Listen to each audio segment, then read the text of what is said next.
Hello नमस्कार दोस्तों, मैं पायल लेके आई हूँ आज 10 खबरें फटाफट। तो आइए देखते हैं सबसे पहले हमारी आज की हेडलाइंस। पीएम मोदी आज करेंगे परीक्षा पे चर्चा। कार्यक्रम में शामिल होने के लिए 81 देशों के छात्रों ने कराया है रजिस्ट्रेशन। दिल्ली, यूपी, बिहार, छत्तीसगढ़ समेत कई राज्यों में सख्त पाबंदियां। जाने कहां लगा लॉकडाउन और नाइट कर्फ्यू। इंसानों से पहले चूहे, खरगोश और बंदरों पर हो चुका है कोविड वैक्सीन का परीक्षण। कोरोना वैक्सीन लगवाने की उम्र सीमा तुरंत क्यों नहीं हटा रही मोदी सरकार। मास्क न पहनने पर युवक की बेरहमी से पिटाई, वीडियो वायरल होने पर 2 कांस्टेबल सस्पेंड। भारत में 8,999 रुपए शुरुआती कीमत वाले ये है सैमसंग के नए फोन्स। आरबीआई के फैसले से फिक्स डिपॉजिट में निवेश करने वालों को होगा फायदा। जियो, एयरटेल और वीआई के बेहद सस्ते प्लान, 100 रुपए से कम कीमत में मिलेगा 6 GB तक डेटा। कोरोना मामलों ने भारत में अब तक के सारे रिकॉर्ड्स तोड़ दिए हैं। दूसरी बार देश में एक दिन में 1 लाख से ज्यादा केस दर्ज किए गए हैं। स्वास्थ्य मंत्रालय की ताज़ा रिपोर्ट के अनुसार पिछले 24 घंटों में 1,15,736 नए कोरोना केस आए और 630 लोगों की जान चली गई है। हालांकि 59,856 लोग कोरोना से ठीक भी हुए हैं। इससे पहले 4 अप्रैल को 1,03,000 नए कोरोना केस आए थे। दोस्तों, आज देश में कोरोना की स्थिति, कुल कोरोना केस है 1,28,01,785। कुल डिस्चार्ज है 1,17,92,135। कुल एक्टिव केसेस है 8,43,473। कुल मौतें हैं 1,66,177। कुल टीकाकरण हुआ है 8,70,77,474।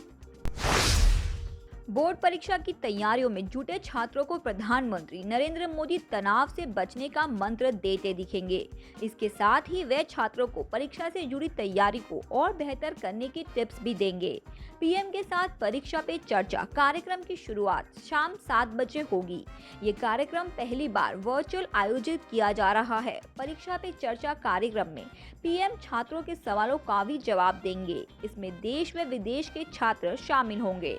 प्रधानमंत्री के साथ परीक्षा पे चर्चा कार्यक्रम में शामिल होने के लिए देश दुनिया के 14 लाख से ज्यादा लोगों ने अपना रजिस्ट्रेशन करवाया है।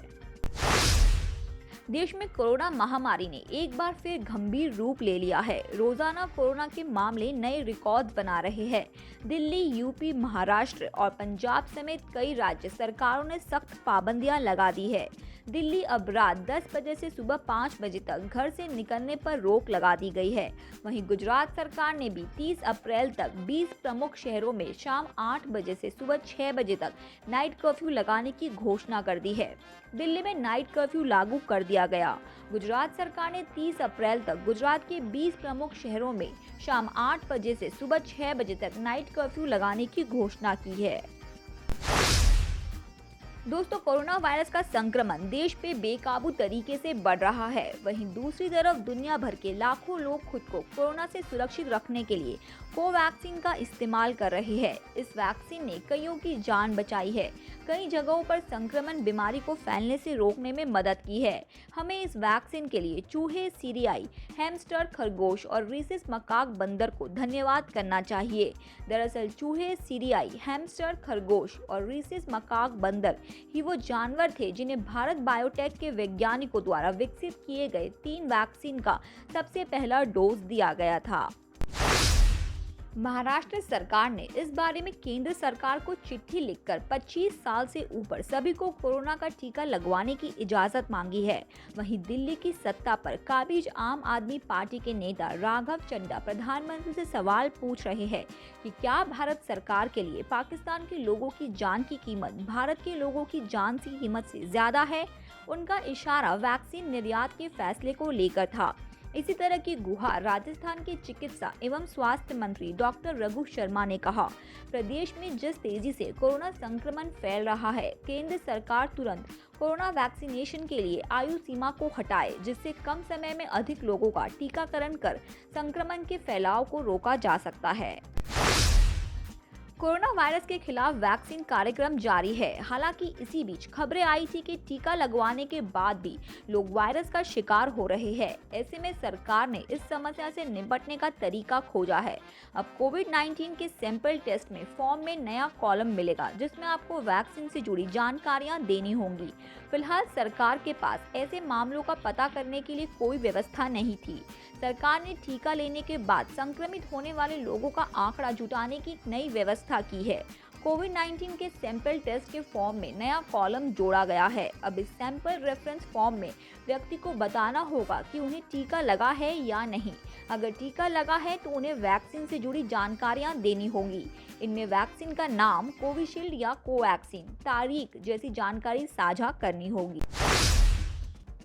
देश में कोरोना के केस बढ़ते जा रहे हैं और नियमों का सख्ती से पालन कराया जा रहा है। हालांकि इस सख्ती के दौरान कई बार सीमाएं लांघ दी जा रही है और कभी पिटाई तो कभी बदसलूकी की खबरें सामने आ रही है।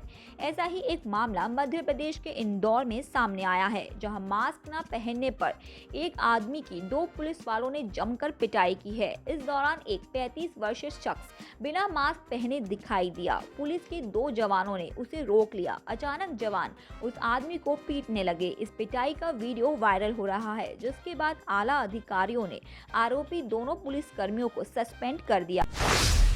सैमसंग ने भारत में अपने 2 नए बजट स्मार्टफोन्स गैलेक्सी F02s और गैलेक्सी F12 को लॉन्च किया है।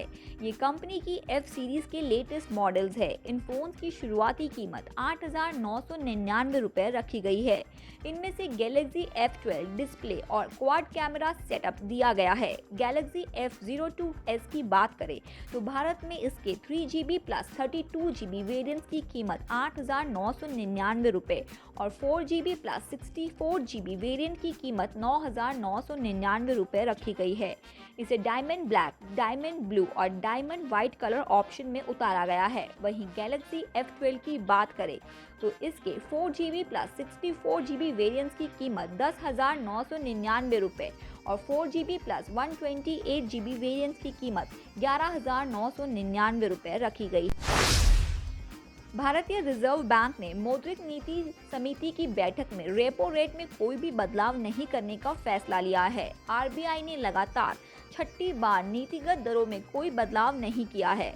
3 दिवसीय बैठक के बाद आरबीआई गवर्नर शक्तिकांत दास ने कहा, आरबीआई ने रेपो रेट और रिवर्स रेपो रेट में कोई बदलाव नहीं किया गया है। ये 4% की दर पर कायम है। नीतिगत ब्याज दरों में कोई भी बदलाव नहीं होना चाहिए। फिक्स डिपॉजिट के जरिए बचत करने वालों के लिए अच्छी खबर है। बैंक आगे भी एफडी पर ब्याज दर घटाने का फैसला नहीं लेंगे। वर्तमान में एफडी पर बैंक 2.9% से लेकर 5.4% तक का ब्याज दे रही है।